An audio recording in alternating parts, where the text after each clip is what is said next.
Sebelum masuk kan saya siap mati demi Gus Nur. Ada ribuan yang ngomong gitu. Bila perlu saya siap di penjara menggantikan Gus Nur. Ada banyak yang ngomong seperti itu. Allahu Akbar, takbir gitu kan. Nah, itu kan menjadi sensasi sendiri. Ya Allah, satu perjuangan, Masya Allah gitu kan.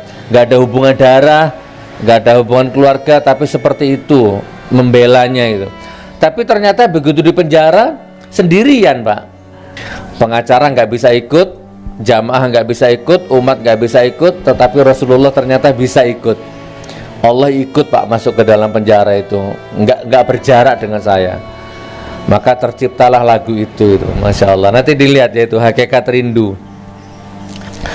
Saya nyampe di rumah sakit, langsung diinfus, langsung dicek jantung. Itu saya harusnya 14 hari di rumah sakit, karantina kan, 2 minggu, katanya kena COVID. Udah tes, ambil darah, macam-macam itu, ronsen, masuk ke kamar, digembok dari luar, nggak boleh dijenguk, nggak boleh pegang handphone.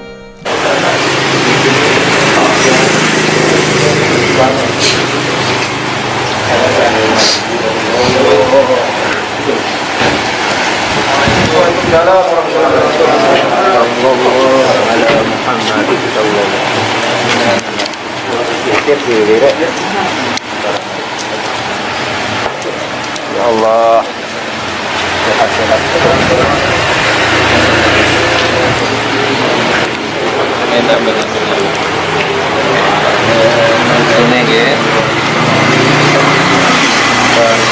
Masya Allah.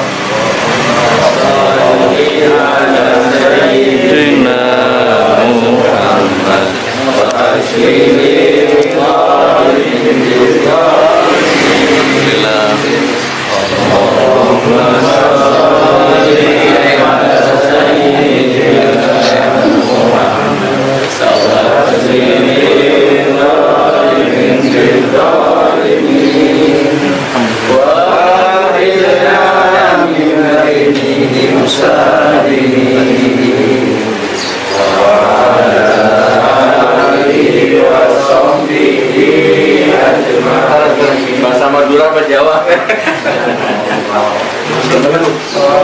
Bismillahirrahmanirrahim.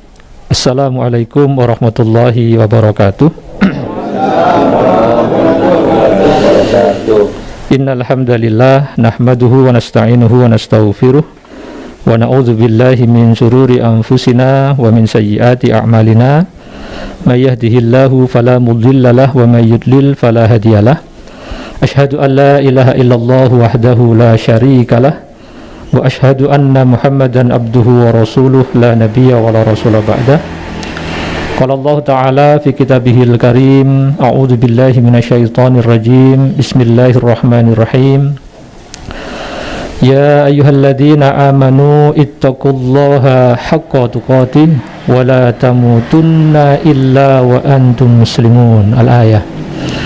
Wa qala Rasulullah sallallahu alaihi wasallam, bada'al islamu ghariban wa sayaudu ghariban kama bada'a fatuba lil ghuraba. Alhamdulillah, para hadirin sekalian, di kesempatan siang hari ini kita masih diberikan kenikmatan oleh Allah Subhanahu wa taala untuk dapat, yang pertama adalah bersilaturahim di kediamannya Gus Nur. Alhamdulillah, yang kedua kita masih diberikan nikmat sehat oleh Allah, sehingga seluruh kenikmatan sehat kita mampu kita gunakan untuk memperkuat perjuangan dakwah, untuk memperkuat amanah Rasulullah SAW kepada umatnya, sehingga kita memanfaatkannya untuk benar-benar sebagai bentuk aktivitas amar ma'ruf nahi munkar. Dan alhamdulillah, di tengah-tengah kita sudah hadir salah satu pejuang Islam, Gus Nur, yang beberapa waktu yang lalu, mungkin sudah 10 bulan lamanya, beliau mendapatkan kemuliaan dari Allah Subhanahu wa taala untuk meningkatkan kualitas keimanannya, untuk diuji. Allah ingin melihat bagaimana semangat Gus Nur, bagaimana sikap Gus Nur menghadapi konsekuensi daripada perjuangan. Insya Allah beliau termasuk orang yang istiqomah, beliau termasuk orang-orang yang masih jujur, yang masih lurus di dalam memperjuangkan aktivitas dakwah yang itu merupakan warisan dari Rasulullah Shallallahu Alaihi Wasallam. Berikutnya adalah sebelum kita mulai acara yang berikutnya, kita awali terlebih dahulu acara kita dengan bacaan Ummul Kitab, dengan harapan mudah-mudahan acara ini mendapatkan keridhaan dari Allah Subhanahu wa taala dan kita semuanya senantiasa diberikan istiqomah oleh Allah Subhanahu wa taala hingga akhir hayat kita untuk memikul amanah dakwah, untuk memikul aktivitas amar ma'ruf nahi mungkar. Walikulli niyatin sholih. Al-Fatihah.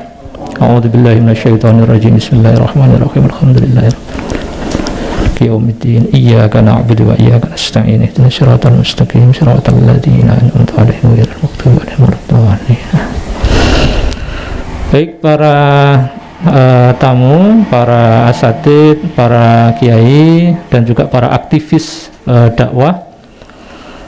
Sebelum acara berlanjut, kami akan sampaikan dulu susunan acaranya. Jadi yang pertama pembukaan, yang kedua adalah nanti sambutan dari tuan rumah yaitu Gus Nur, yang ketiga nanti insya Allah akan ada sambutan entah dari kuasa hukum, kalau beliau sudah siap hadir akan ada dari beliau, kalau belum ada nanti insya Allah akan ada sambutan dari salah satu aktivis dakwah untuk memperkuat hubungan kita, saling memperkuat bagaimana kita bahu-membahu untuk aktivitas amar ma'ruf nahi mungkar.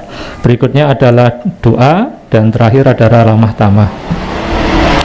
Baik, jadi kami di sini semuanya Gus Nur, jadi insya Allah adalah orang-orang yang senantiasa sikoh kepada dakwah, istiqomah kepada dakwah. Dan mudah-mudahan semangatnya Gus Nur ini akan menjadi semangat kita semuanya, juga menjadi semangatnya kaum muslimin, sehingga apapun konsekuensinya kita mudah-mudahan diberikan kekuatan oleh Allah Subhanahu wa taala, juga keluarga kita, juga umat Islam, sehingga hak umat Islam yang ada di bahu-bahu kita ini bisa kita tunaikan dengan baik untuk senantiasa menjalankan aktivitas dakwah secara terus-menerus sampai kemudian kita dipanggil oleh Allah, mudah-mudahan dalam keadaan husnul khotimah.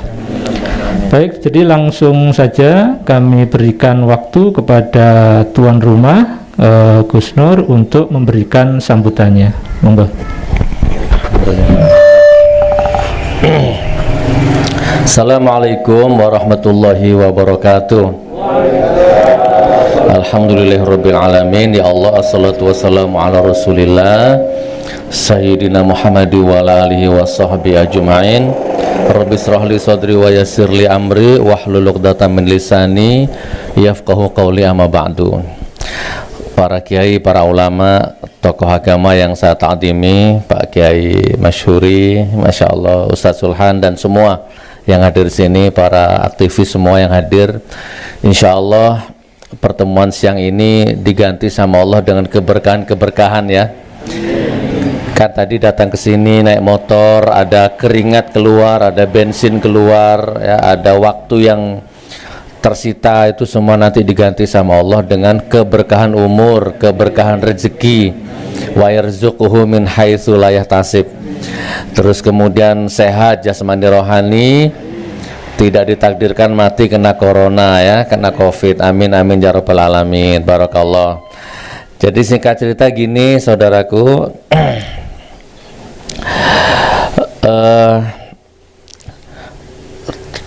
ternyata yang di penjara itu kan hanya orang, di penjara itu hanya badan, hanya jasad. Tetapi kekuatan pikiran, apalagi kekuatan doa, itu tidak bisa dipenjara. Walaupun saya jadi teringat siapa yang ditelan ikan paus itu, Nabi Yunus. Nabi Yunus itu kan lebih mana penjara mana dengan beliau dengan saya. Nabi Yunus itu ditelan ikan, masuk, terus ikannya nyelam ke dasar laut yang dalam sampai mentok ke dasar samudra, sampai cahaya matahari udah nggak bisa nembus ke situ. Kayaknya lebih hebat Nabi Yunus daripada saya kan. Saya walaupun nggak ada matahari tapi masih ada angin. Jadi hanya tubuh yang dipenjara, tetapi doa doa ini tembus ternyata ke tembok-tembok.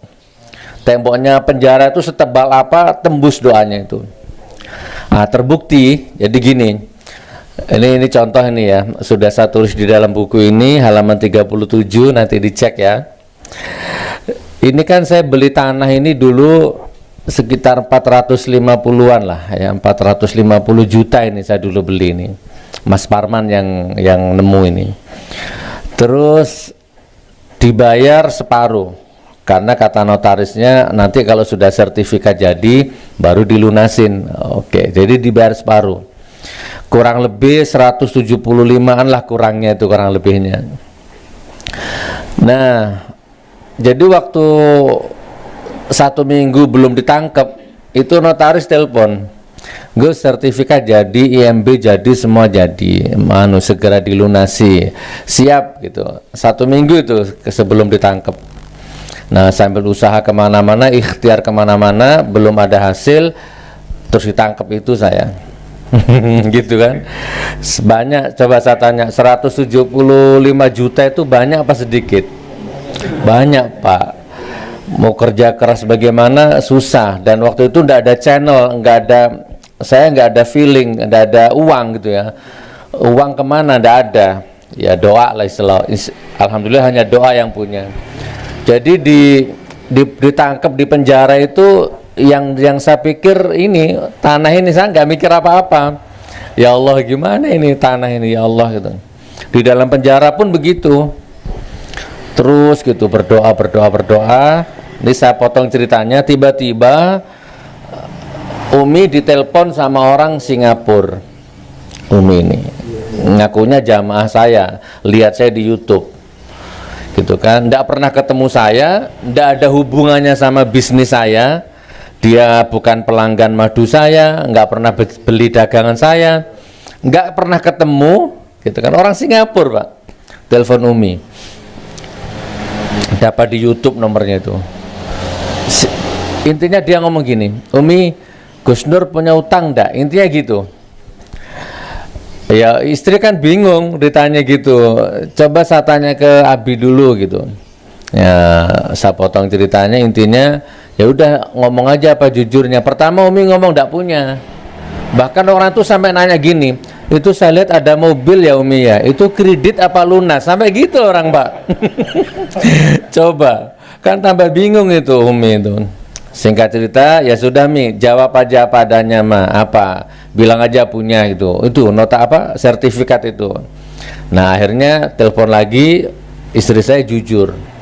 Iya Pak, ada punya tanggungan di notaris 175 juta lebih karena tanah ini dulu beli belum lunas gitu. Ya, oke, kalau gitu hari Senin saya transfer gitu. Jadi 2 hari kemudian ditransfer 175 juta lebih lunas. Ini saya tulis di halaman 37. 35 hari dalam tahanan, lunas utang ratusan juta judulnya. Bahkan ini foto Umi, foto istri waktu sama notaris ngambil sertifikatnya, ini saya pasang di sini nih. Nah, jadi poin pertama yang ingin saya bagi pengalaman dengan Anda ya saudaraku, ini bagi pengalaman. Tubuh bisa dipenjara, tapi doa nggak mungkin bisa dipenjara. Mau ditanam di sumur berapa 1000 meter sekalipun, yang namanya doa tetap akan menembus tembok penjara, menembus dimensi ruang dan waktu, menembus langit. Ini yang di penjara ini ya bisa melunasi hutang ratusan juta. Dan ternyata ini detik ini saya ngomong ya, ternyata selama 10 bulan itu kok lancar ya. Saya lihat di luar katanya PHK, pandemi, orang bingung cari uang, tidak boleh kerja, macam-macam. Saya di penjara tenang Pak, pesantren 20 juta tiap bulan lancar. Dari mana uangnya? Wa yarzuqhu min haitsu la yahtasib. Gimana mah makan pesantren anak-anak? Alhamdulillah ada. Jadi tiap minggu saya tanya, gimana mah? Ada, alhamdulillah. Tiap minggu kita harus ngasih makan santri itu 1 juta sampai 1,5 juta per minggu. Untuk beli sembakonya itu 1 minggu habis 1 juta, 1,5 juta gitu per minggu. Itu untuk ma'amnya. Lain untuk bisaroh para ustadznya itu. Bisaroh ustadznya itu 19 jutaan gitu. Nah itu lancar Pak, sampai detik ini tuh gratis. Nah yang ingin saya sampaikan di poin ini, yang di penjara saja bisa melunasi hutang gitu kan. Nah bagaimana yang tidak di penjara kan gitu. Yang variasi cara berpikirnya tuh lebih luas gitu kan. Coro munting-munting iso lah. Nah saya nggak bisa Pak, kemana gitu kan. Pokoknya Allah itu kasih kemudahan. Nah ini monggo, jadi ini poin yang pertama, jangan pernah dibatasi itu doa itu. Imajinasi, kekuatan pikiran, kekuatan doa itu jangan nanggung-nanggung sudah. Saya sudah membuktikan sendiri. Ini testimoni, saya cerita ini apa adanya saudaraku sampai detik ini. Gitu ya, lawyer tuh 20 orang tuh, Profesor Dr. Egy Sujana dan lain-lain. Itu Masya Allah, walaupun beliau semua lawyer itu jihad fisabilillah ya, tapi kan tetap harus ada. Sekedar ganti bensin macam-macam itu semua ditanggung sama Allah itu. Gitu. Lancar sampai detik ini, sehat. Tambah tidak punya alasan untuk ngeluh, saya tulis. Mau ngeluh bagaimana? Awal-awal iya Pak, kasihan anak kan. Ya Allah anakku, ya Allah. Sama yang adik Sanum itu kan tidak bisa saya, jauh gitu tidak bisa Pak. Saking apa, masih ceket-ceketnya itu adik Sanum itu. Tapi di sana ada yang masuk penjara istrinya masih hamil, ada yang masuk penjara anaknya masih merah, itu ada. Lahir dapat 3 bulan ditangkap bapaknya, itu kan masih merah itu. Udah gitu vonisnya 15 tahun, 10 tahun narkoba sama pemalsuan obat, uang palsu kan banyak di sana. Terus saya mau ngeluh gimana Pak? Ayo, mau ngeluh, Allah sudah kasih apa contoh, kayak kasih itibar. Ujianmu gak ada apa-apanya Nur dibanding orang ini gitu kan. Malu Pak mau ngeluh. Secuil pun akhirnya nggak bisa ngeluh saya Pak. Rezeki dijamin, ya kan? Masya Allah. Jadi ternyata siapa pandai bersyukur itu ditambah nikmatnya itu bener Pak. Monggo pulang dari sini semakin dikembangkan imajinasinya, doanya dikuatkan, harapannya dikuatkan. Jadi alhamdulillah selama di penjara itu akhirnya banyak sekali harapan-harapan yang saya bangun di sana. Sekarang saya tinggal mengaplikasikan nanti ini. Saya di sana bangun harapan Pak, saya akan begini. Bangun pesantren di sini kan doanya orang di penjara kan gak ada hisab katanya. Ini sekarang tinggal nagihnya saya ini. Di sana itu ibaratnya nyulamnya. Nah sekarang sudah tinggal menikmati. Ya Allah alam, sehari 2 hari, sebulan 2 bulan ini kita tunggu nanti perkembangannya. Insya Allah lah. Ditunggu ya, barakallah. Itu saudaraku pengalaman pertama yang saya dapat. Saya bisa nulis buku, bisa bikin 10 lagu. Sudah keluar yang 2, yang 2 sudah keluar di YouTube itu. Judulnya judulnya yang apa? Penjara Baris Krim.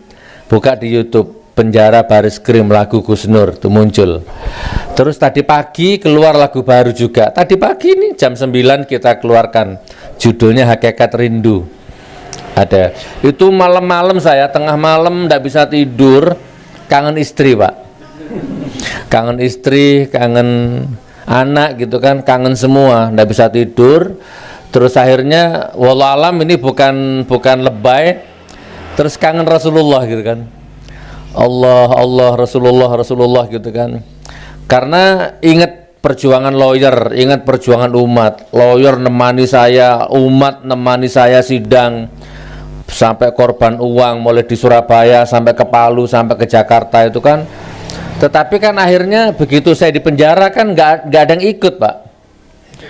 umat gak ikut masuk, lawyer gak ikut masuk gitu kan, hanya saya sendirian. Ya, mereka pulang melanjutkan hidupnya. Nah, di situ akhirnya saya ambil kesimpulan, perjuangan ini kalau nggak karena Allah, kalau nggak lillahi ta'ala, memang stres Ustaz di dalam itu. Ternyata sendirian. Sebelum masuk kan saya siap mati demi Gus Nur. Ada ribuan yang ngomong gitu. Bila perlu saya siap di penjara menggantikan Gus Nur. Ada banyak yang ngomong seperti itu. Allahu Akbar, takbir gitu kan. Nah, itu kan menjadi sensasi sendiri. Ya Allah, satu perjuangan, Masya Allah gitu kan. Nggak ada hubungan darah, nggak ada hubungan keluarga, tapi seperti itu membelanya itu.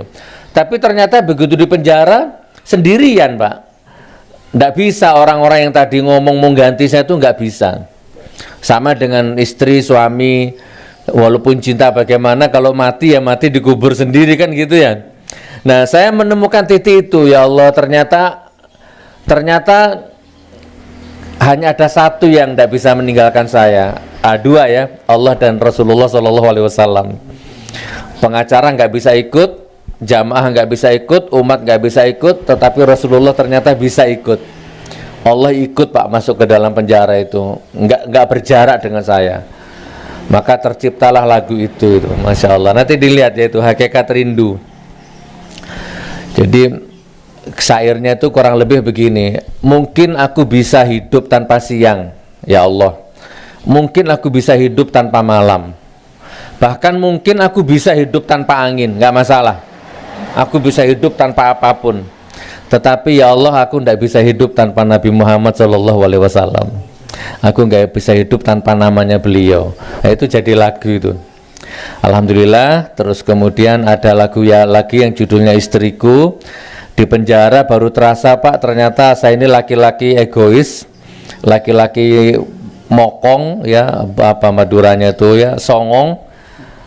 Perasaan laki-laki yang suka menyakiti istri itu terasanya di penjara Pak. Saya janji sama diri sendiri, ya Allah, istriku kalau saya keluar saya akan lebih menyayangi, lebih mencintai gitu kan. Mau kalau selama ini kan istri misalkan protes kan marah suami ini, egonya lah. Kalau kita marah istri bantah gitu kan, saya selama ini wah gimana orang laki kan, ngamuk saya. Nah tapi di penjara saya sudah janji, saya azam mau salah apapun istri secara yang penting tidak syar'i aja ya, mau bagaimana lah sikap istri, saya akan tetap ngalah gitu kan. Itu momentumnya saya temukan di penjara Pak, gitu kan. Dan itu pun jadi lagu, judulnya Istriku. Nanti dilihatlah nanti, insya Allah. Baru terasa bahwa ternyata istri kita itu wanita yang soleha, wanita yang sabar, wanita yang baik. Tidak ada wanita di dunia ini sebaik istriku. Itu terasanya di penjara Pak. Jadi kalau sama tidak usah nunggu di penjara dulu ya, untuk menemukan momentum bahwa istri sama itu wanita yang soleha, nggak usah. Sayalah yang mewakili, insya Allah. Tidak bisa dilukiskan dengan kata-kata bahwa berpuluh-puluh tahun jadi menemani kita, jadi istri kita itu ternyata kita dolim, jahatnya setengah mati kita ini sama istri sama anak itu. Masya Allah ya, Alhamdulillah. Itu ya seremonial lah ya, momentum-momentum yang saya dapatkan di penjara. Nah tapi yang jelas intinya semakin tidak berjarak sama Allah, Alhamdulillah. Tiba-tiba di swab terus katanya reaktif saya gitu kan, reaktif, terus dibawa ke rumah sakit, dilarikan ke rumah sakit. Tapi saya nggak ngerti bukti reaktifnya apa, nggak ada. Pokoknya dipanggil fulan termasuk saya.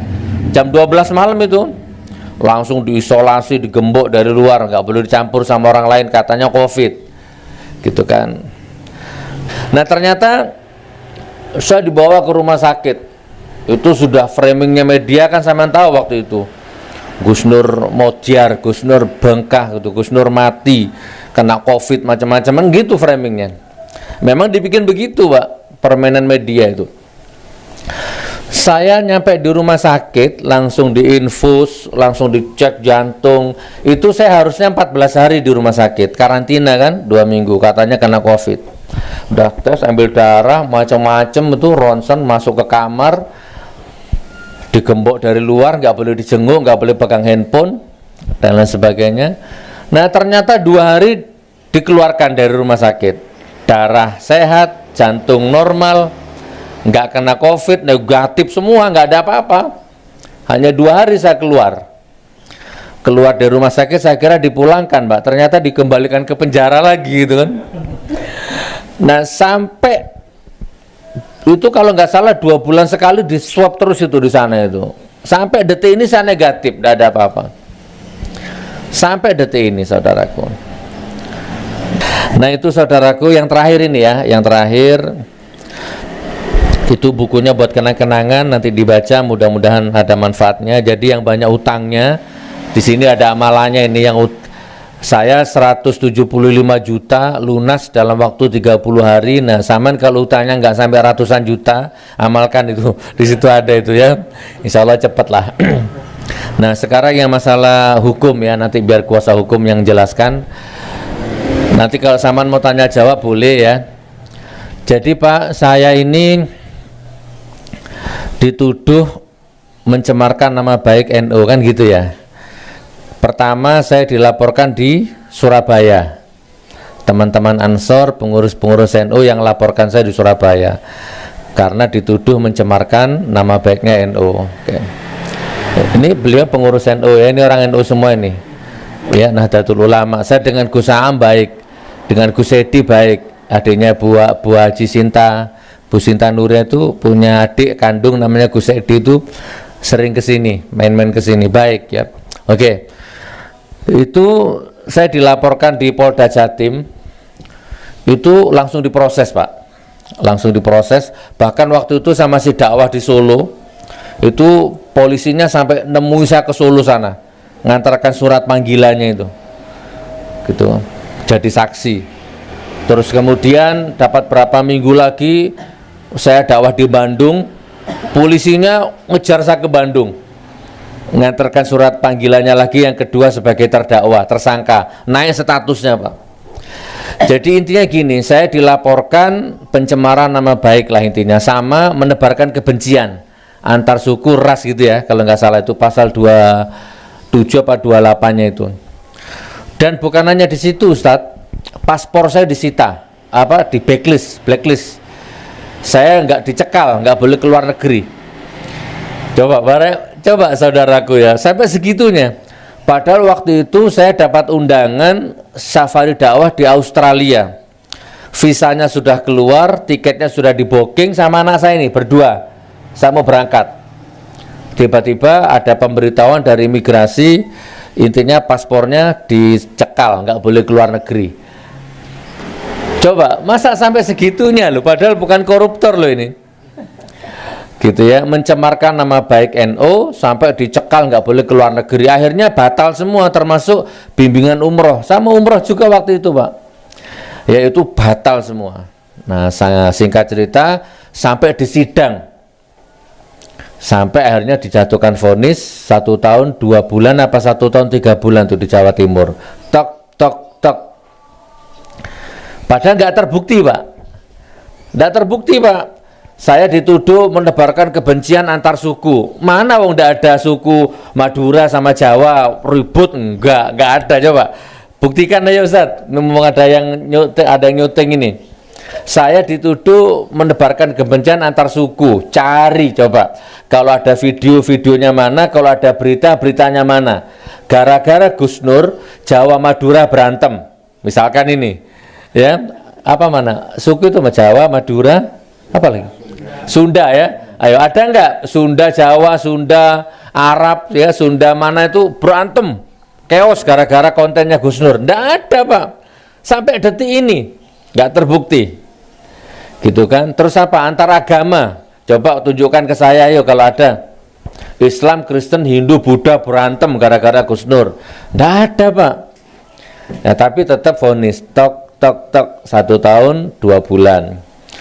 Banding belum 1 minggu mungkin Pak, dipanggil sama pengadilan Palu Pak. Ternyata Ansor Banser Palu melaporkan juga gitu kan, diproses Pak, saksi, tersangka, sidang. Kalau di Surabaya mending lah, masih bisa ditempuh darat lah. Kalau Palu kan pesawat, Pak. Pulang pergi itu 3 orang, 4 orang itu tiap Kamis kalau nggak salah ke Palu itu, Masya Allah. Tapi ya wa yarzuqhu min haitsu la yahtasib tadi, yang di Palu ini malah lebih nggak masuk akal lagi, saudaraku. Ya sama kasusnya, menebarkan kebencian antar suku, antar ras, gitu, antar golongan, sama. Padahal di Palu itu pesantren saya itu santrinya berbagai macam suku ada di sana, Pak.